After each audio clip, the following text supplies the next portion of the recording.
morning, my name is Krissy, which is short for Crystal. This is part 2 of the horrendous weekend that I have had. We're going on back to the tinnitus, and yesterday, and the nurse, Simon Collins, he basically said, oh, I wouldn't like to have something in my ear like that. I wouldn't be able to cope with it. I'm sorry to hear that, Crystal.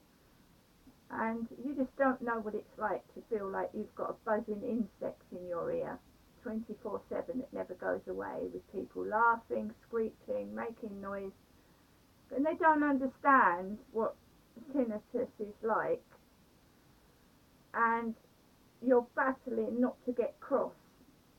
So again, through illness and through pain, I feel like I'm being tortured.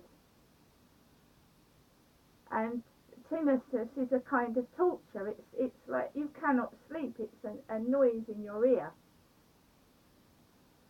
I was told to mask it out. The radio and the television make it worse.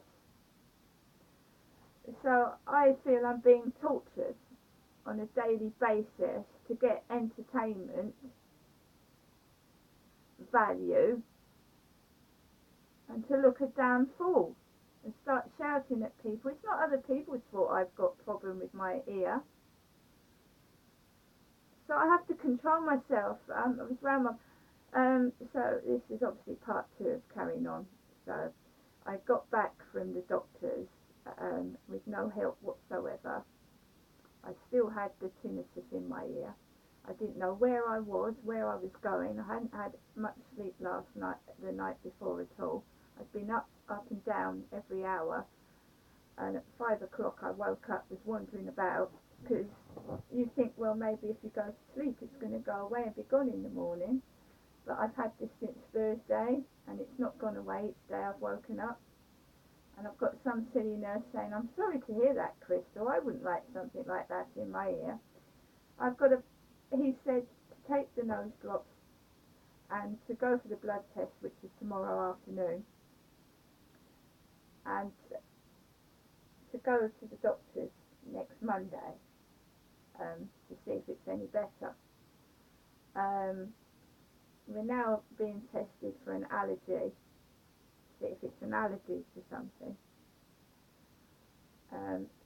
So I've just had tinnitus since Thursday. So I came back after going to Sainsbury's, after sitting in the doctor's surgery getting seen by a nurse. I then went to Sainsbury's, and it was horrible because you're shopping and this buzz is just with you whether you've got earphones on or not. You're walking around in a considerable amount of distress, and people are pushing, shoving, not caring about anybody else but themselves, and you're trying to hold it together. And like I said, my mum and dad were due to meet me at 11 o'clock in Old Road car park. I thought I was going to end up in hospital Sunday night. I'd managed to make it till Monday. So about 11:15, a silver Mercedes turns up in Old Road car park. My mother, Jennifer, is sat in the passenger seat.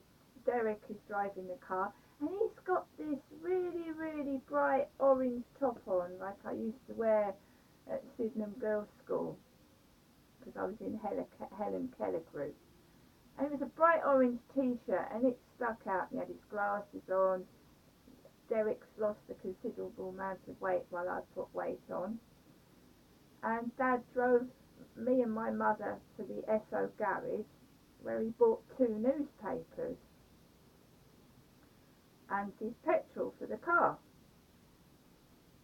And he drove up the Maidstone Road into Snodhurst Bottom near Walderslade, and went back to Dowell Gardens that way. And he was grumpy with me and my mum. I don't want to talk about ill health, he said, and that's understandable, I suppose. Mum said she didn't feel well. I said I didn't feel well, and he said, I don't want to hear about other people's illness.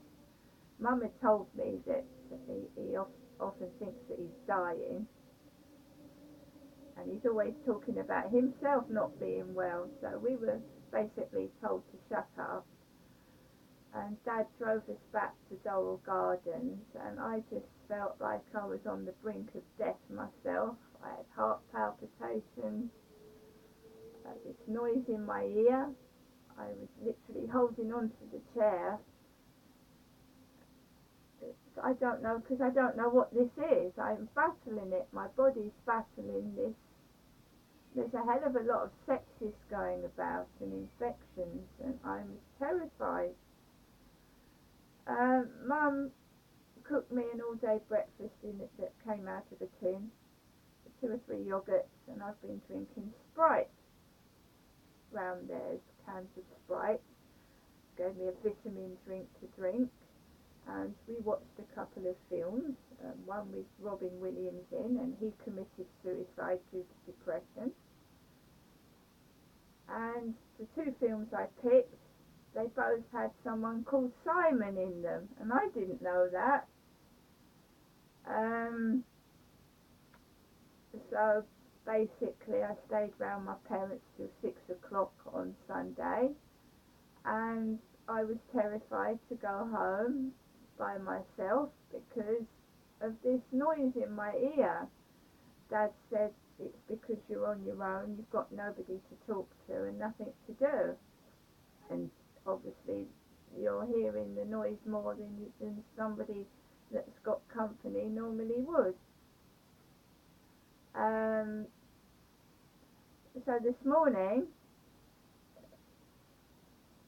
a couple of days ago, Graham White, the married man that I see that's married to Joan, for 3 or 4 days in a row, he'd been texting me that he was going to see me today, Tuesday, at 11 o'clock. And my parents picked me up 11 o'clock yesterday. And Graham has got a silver Alfa Romeo, and my dad's got a silver Mercedes 2001 Elegance. So I do not, in any shadow, shape or form, think that Graham is going to turn up because of the way the texts were last week. It was like a child was texting me, and it was like a joke. So I am not indoors depressed or going to slash my wrists, although this noise is really debilitating.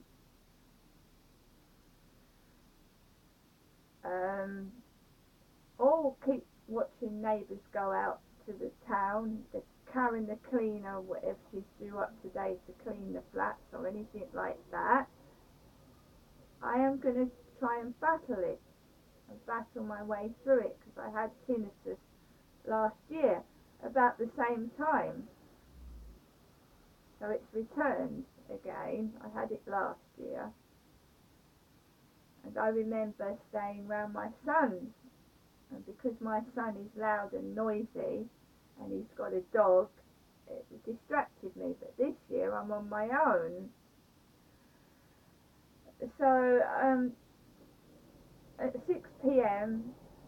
a white taxi draws up and he takes me home to Lansdowne Court, and I'm suddenly thrust back into the flat. It's all quiet and the noise feels like it's amplified. It gets worse in this flat than anywhere else. So, like I said, I think it's something to do with my teeth. Dr. Lupin put 2 drops of a strong liquid on my teeth last Thursday, and I have got this tinnitus since last Thursday. So I'm just hoping it is an ear infection, or this nurse said it was postnasal drip, and that's because I've had teeth pulled out and there's probably a gap somewhere between the teeth and the sinus, and liquid snot saliva's going up my nose and down there into my ear. And I've been up to the hospital surgery, neck and head department, oral department, and they've told me there's no sinus problem, but there obviously is. It's liquid. When I lie down, it's going up my nose and back into my throat and ear. So I'm at my wit's end with it. It's driving me round the bends. I've also got a burning in my nose. Like my nose is being burned from the left nostril. Ridiculous. So I'm just battling it and hope it goes away.